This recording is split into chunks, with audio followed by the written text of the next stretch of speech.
Chapter 20, God and Garfield Shaneline. In 1994, I received a letter from an elementary school reader that ended with this: I got my whole life planned out. First, I'm going to grow up. Then I'm going to college. Then off to the Air Force we go. Then I retire to Hawaii. Then I die. Does that sound good to you? What it sounded like was something I myself might have written once upon a time, except that I probably would have closed with, and then I go to heaven. Heaven, as I saw it, would be the logical extension of my perfect attendance in Sunday school. As a military career can be deciphered from parade ribbons on a uniform, so my attendance record could be read on the lapel of my best sport coat. It started with a round blue pin, my reward for attending Sunday school 13 weeks in a row, 1/4 of a year. After 26 Sundays in a row, I turned in the blue pin for a red one. Another pin change occurred at week 39.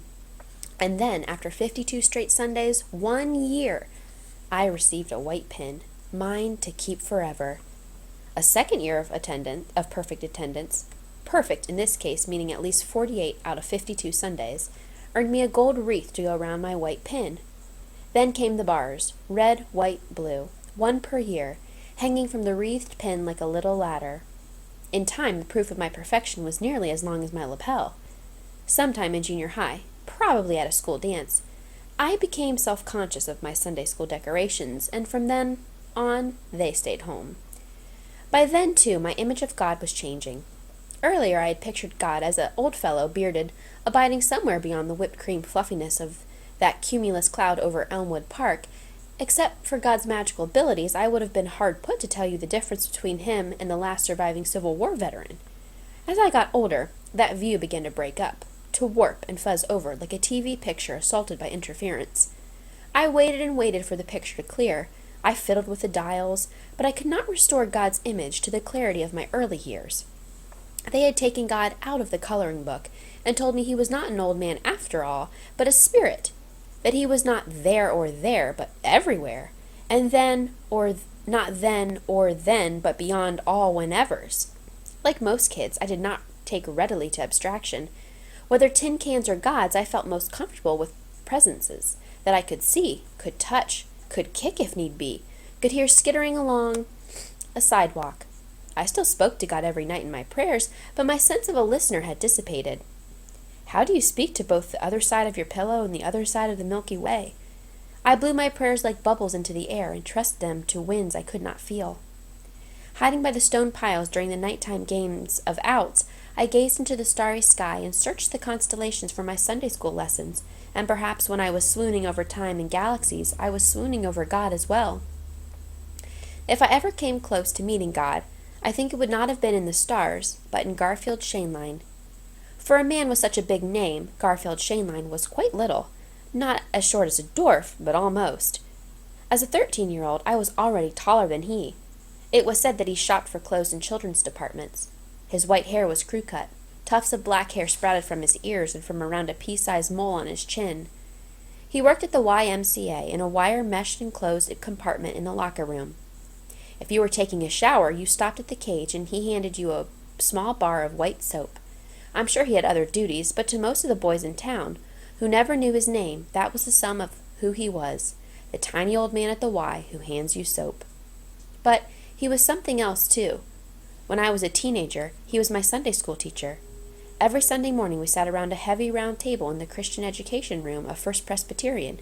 Garfield Shaneline, Teddy Barrett, David Allen, J. John, Douglas Nagy, me. We barely listened to him as we snickered and whispered and generally behaved like the immature adolescents that we were. We invented silly questions for him. We dared one another to yank out one of his mole hairs. Our favorite pastime was to pretend to drop something so that we had to bend under the table to retrieve it. There to behold the sight that brought us unending mirth, Garfield's tiny feet, shod in tiny brown leather high-top shoes, dangling like a 5-year-old's. Each session concluded with an around-the-table prayer, sometimes after the usual petitions for world peace and food for the hungry. Someone would say, "And God bless Garfield," and give him vitamins so he can grow and touch the floor. Occasionally, Garfield gave us a mild scolding, but mostly he smiled, good-naturedly, or ignored our nonsense, and went on with the important thing, the lesson. No matter how we treated him one Sunday, he was glad to see us the next. Undeserving as we were, we received only the highest recommendations in his prayer. Upon reaching high school age, we left Garfield behind for another teacher. One day someone told us he was ill and in the hospital, and would love to have a visit from his boys, as he called us. I thought about going to see him, but there were too many other things to deal with: sports, grades, girls, friends. When I heard that he had died, I did not think much about it. I did not attend his funeral, nor, I believe, did the others. But deep inside, even as I pretend to ignore my feelings, I sensed that something had changed forever. I pictured him in that hospital bed, waiting day after day for a visit that never came, and I knew that in his final conscious hours, despite it all, he posted to heaven not a bitter thought about his boys. Garfield Schoenlein has been long forgotten by most. Even my mother does not remember him. But I do. Oh, yes, I do. In these many years, I have wished many times for him a second death, for myself a second chance, and still today he grows and grows inside of me, Garfield Schoenlein, the little man who hands you soap, and I have come at last to learn that he never knew he taught. And I have come at last to learn what he never knew he taught, that Garfield Schoenlein was not the teacher, but the lesson. That ends chapter 20. Please look over your questions, going back in the text to answer them before moving on.